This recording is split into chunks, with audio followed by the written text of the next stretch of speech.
Público querido, buenas tardes, bienvenidos a una vez a este programa en el que vamos a hablar de un libro llamado Ética de Adela Cortina y Emilio Martínez. Sé que por lo general este programa es de entretenimiento y contenido muy poco cultural, pero hoy vamos a hablar sobre un libro que puede interesar y que les puede llenar culturalmente hablando.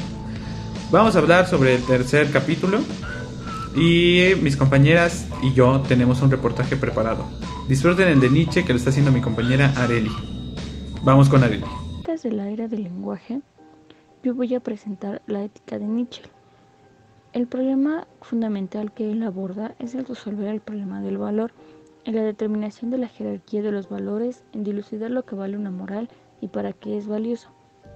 Él desarrolla una historia natural de la moral, alejada de las fundamentaciones de la moral, para las cuales la moral se considera como algo dado.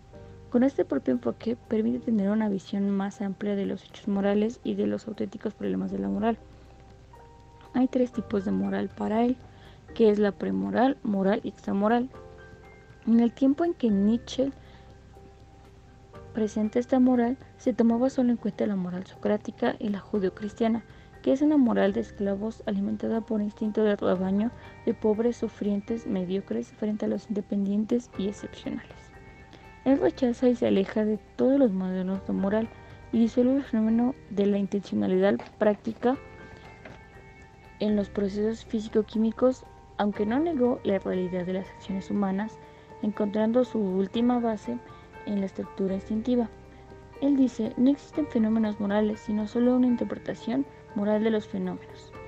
Nietzsche rechaza la fe en la libertad de la voluntad, pero todo lo que atribuye a la libertad de la voluntad en realidad es decidido por los instintos naturales. Nietzsche se negó la teología y la praxis humana que está impregnada en un misterio impenetrable. Nunca somos señores de nuestras propias acciones porque el obrar no depende de fines, él decía. El hombre es entonces un partícipe en el juego de la casualidad y de la necesidad, porque cada momento es decisivo para la eternidad, de modo que el hombre corresponde a amar lo necesario. El hombre es la creación de su mismo destino. Para Nietzsche, el concepto de la justicia absoluta es el reconocimiento de la individualidad como nuevo espíritu nuevo. La justicia no es algo que debe ser, sino que ella misma es lo absoluto que sirve de base a todo lo demás. Bueno, el capitalismo hace frente en casi todos los aspectos que da a conocer Nietzsche. ¿Por qué? Porque reduce al ser humano a mercancía. Esto quiere decir que él ya no piensa y incluso ya no siente. Así que ya no le puede dar una verdadera valoración a la ética. Y muchas personas ya no solo quieren o aman lo necesario, sino que ambicionan más allá de lo que necesitan, a costa de la pobreza y la zozobra de miles de personas en todo el mundo. Muy interesante lo que dice mi compañera Areli. Y también es muy interesante lo que va a decir y lo que nos va a exponer mi compañera Andrea, que nos va a explicar sobre el emotivismo. Vamos con Andrea. Yo les voy a hablar sobre la corriente emotivismo. Para G. E. Moore, en su principal obra, Principia Ética, esclarece las cuestiones fundamentales de la ética analizando el lenguaje moral. Esta corriente no puede afirmar qué es lo justo, pero para conseguirlo no solo tratamos que los demás los tengan también, sino que creemos tener razones suficientes para convencer a cualquier interlocutor racional. Moore afirma que lo bueno solo puede ser captado mediante la intuición, dado que es una noción indefinible por ser simple, y no puede resolverse a otra cosa más simple. También para A.J. Ayer y C.H. Stevenson afirman que los enunciados morales solo aparentan ser enunciados, pues la presencia de un término moral en una proposición no añade ningún significado comprobable, sino que es una expresión de la aprobación o desaprobación de quien lo formula. Para Stevenson, los juicios morales no intentan describir situaciones, sino provocar actitudes. Si comparamos esto con el capitalismo, nos damos cuenta que aquellos de poder son quienes imponen las leyes y lo justo o no, y de una u otra forma las personas más débiles o aquellos que no son informados de su situación de vida, poco a poco y por intuición, aprenden qué es lo que se puede hacer y qué no en la sociedad, pues si alguien realiza algo malo o algo que no está bien visto, recibe un castigo. Además de saber que el capitalismo todo el tiempo quiere que los trabajadores aceptemos que solo somos útiles para conseguir dinero, usándonos como mercancías, y todo el tiempo nos quieren convencer de ello. Muy interesante lo que dice mi compañera Andrea del emotivismo y sobre el capitalismo, pero yo también tengo un reportaje preparado, así que vamos a correr. Yo les voy a hablar del prescriptivismo. Iniciado por Richard Marvin Hart en su obra El lenguaje moral, este prescriptivismo sostiene, frente al emotivismo, que algunos términos del ámbito moral tienen la pretensión de validez universal, afirmación entre otras que lo hace heredero de la ética kantiana. Para ellos, el lenguaje moral es un lenguaje valorativo, del que interesa saber, no tanto lo que con él se consigue, sino qué hacemos cuando lo usamos, pues dada la diferencia ya mencionada de este con respecto a la propaganda. La primera característica del lenguaje valorativo es que prescribe la conducta, la orienta aconsejando, mandando, pero siempre apoyándose en razones, que en principio se origina en características del asunto que se puede juzgar. Los enunciados morales poseen universalidad, lo que significa saber dos cosas. Si de algo se predica bueno, tal predicado ha de atribuirse a todo aquello que tenga sus mismas características, simplemente por consistencia lógica. La razón que justifica la obligación que alguien tiene que hacer algo por considerarlo bueno es razón que fundamenta también dicha obligación, al menos sus aspectos relevantes. La parcialidad es un defecto moral, por lo cual todo juicio moral supondrá el reconocimiento del principio de imparcialidad. Para Hart, la imparcialidad es la perspectiva debida al enunciar juicios morales, pues enuncia deberes desde el punto de vista individual, nos sitúa fuera de la objetividad y nos coloca en la inmoralidad.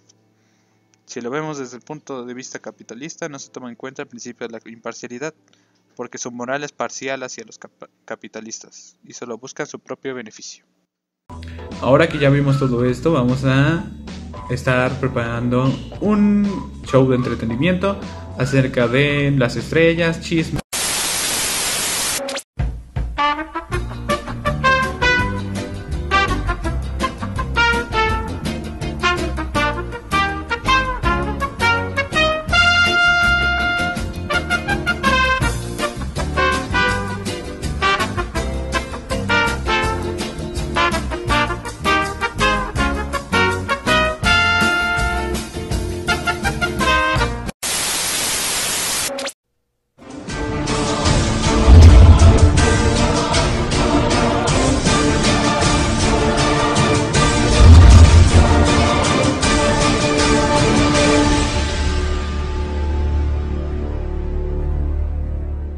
Saludos ciudadanos del mundo, este es un mensaje de Anonymous para este programa. Si están hablando de un libro, deben explicar de qué trata. Y ya que estamos viendo que no hablarán de esto, nos dimos a la tarea de hacerlo nosotros. El libro de Adela Cortina y Emilio Martínez se compone de 6 capítulos en donde se detallan aspectos muy importantes de la ética a lo largo de la historia de la humanidad.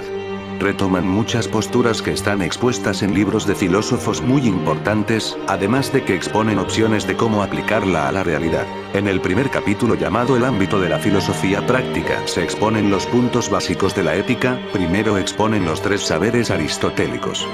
Después explican todo lo que tiene que ver con el término moral, cómo es que la moral interviene en la vida cotidiana.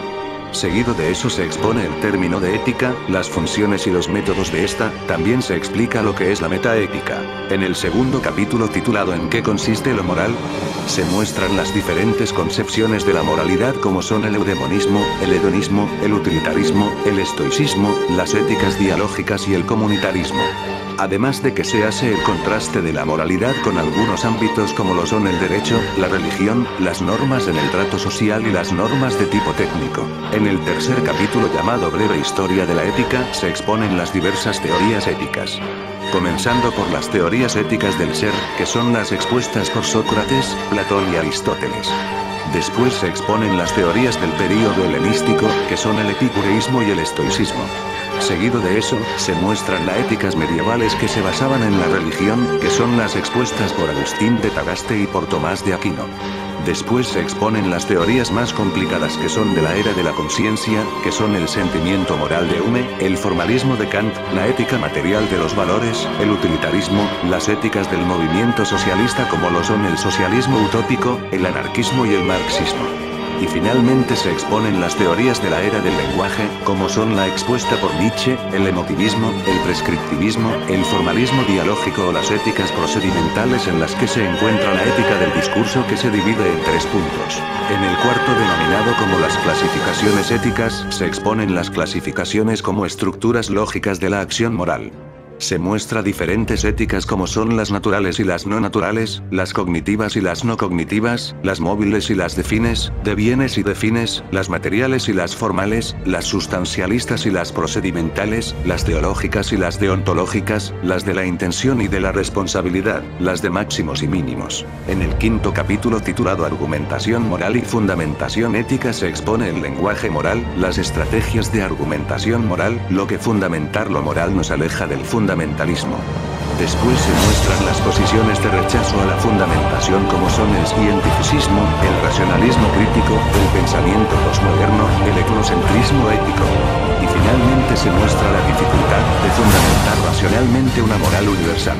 En el sexto capítulo llamado Ética aplicada nos presenta los principios de la ética aplicada, además de 3 modelos como son la casuística del ideal deductivo y la casuística de una propuesta inductiva. Se nos muestra la aplicación del principio procedimental de la ética discursiva. Además de que se proponen más modelos de ética aplicada como son el marco deontológico, la ética de las actividades sociales. Después se muestran algunos ámbitos de la ética aplicada que es la bioética, se muestran algunos problemas con la genética y como lo pueden ver desde la ética, se expone la ética de la economía y de la empresa, la ética ecológica, la ética y educación moral democrática. En conclusión, este es un libro muy bueno. Solo que es muy profesional y su lectura se puede volver un poco pesada si buscabas una manera más divertida y rápida de introducirse a la ética.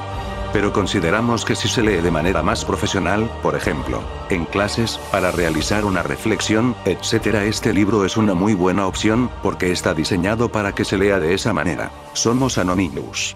Somos Legión. No perdonamos. No olvidamos. Espéranos.